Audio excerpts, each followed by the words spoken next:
एक बार कृष्ण और राधा स्वर्ग में विचरण कर रहे थे। तभी अचानक दोनों एक दूसरे के सामने आ गए। कृष्ण तो विचलित हो गए और राधा प्रसन्नचित हो उठी। कृष्ण सकपकाए तो राधा मुस्कुराई। इससे पहले कि कृष्ण कुछ कहते, इतने में राधा बोल उठी, कैसे हो द्वारकाधीश। जो राधा उन्हें कान्हा कान्हा कह के बुलाया करती थी, उसके मुख से द्वारकाधीश का संबोधन कृष्ण को भीतर तक घायल कर गया। फिर भी कृष्ण ने अपने आप को संभालते हुए कहा, राधा, मैं तो तुम्हारे लिए आज भी वही कान्हा हूँ जो कल था। तुम मुझे द्वारकाधीश मत कहो। चलो बैठते हैं, कुछ तुम अपनी सुनाओ और मैं अपनी कहता हूँ। सच कहूँ राधा, जब भी तुम्हारी याद आती थी, आंखें आंसुओं से भर आती थी। इतना सुनते ही राधा बोल उठी, परंतु मेरे साथ तो ऐसा कुछ नहीं हुआ। ना तुम्हारी याद आई, ना कोई आंसू बहा, क्योंकि हम तुम्हें कभी भूले ही कहाँ थे जो याद आते। इन आँखों में सदा तुम रहते हो, कहीं आंसुओं के साथ निकल ना जाओ, इसलिए रोते भी नहीं थे। प्रेम के अलग होने पर तुमने क्या खोया और क्या पाया, आज तुम्हें बतलाती हूँ।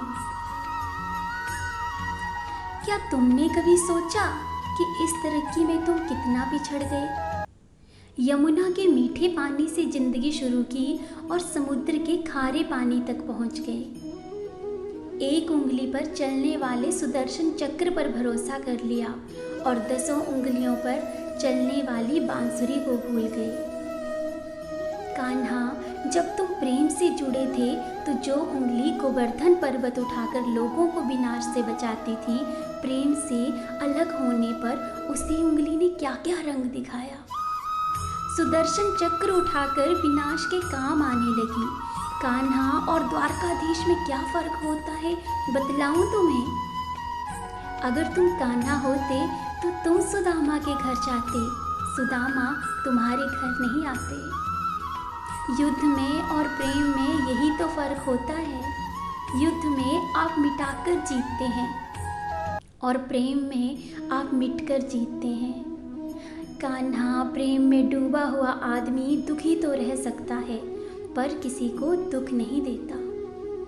आप तो बहुत सी कलाओं के स्वामी हो, स्वप्न दूरदृष्टा हो, गीता जैसे ग्रंथ के दाता हो, पर आपने ये कैसे निर्णय ले लिया कि अपनी पूरी सेना कौरवों को सौंप दी और अपने आप को पांडवों के साथ कर लिया।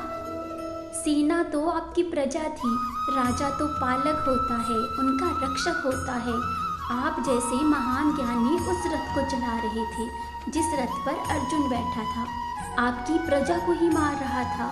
अपनी प्रजा को मरते देख आप में तनिक भी करुणा नहीं जगी। क्यों? क्योंकि आप प्रेम से शून्य हो चुके थे। आज धरती पर जाकर देखो, अपनी द्वारकाधीश वाली छवि को ढूंढते रह जाओगे। हर घर, हर मंदिर में मेरे साथ ही खुद को खड़े नजर पाओगे। आज भी मैं मानती हूँ कि लोग आपकी लिखी हुई गीता के ज्ञान की बातें करते हैं, उनके महत्व की बात करते हैं, मगर धरती के लोग युद्ध वाले द्वारकाधीश पर नहीं, प्रेम वाले कान्हा पर भरोसा करते हैं। और गीता में कहीं मेरा नाम भी नहीं, लेकिन गीता के समापन पर राधे राधे कहते हैं। ये कहानी काल्पनिक जरूर है, पर इसके भीतर छिपी सीख बहुत महत्वपूर्ण है।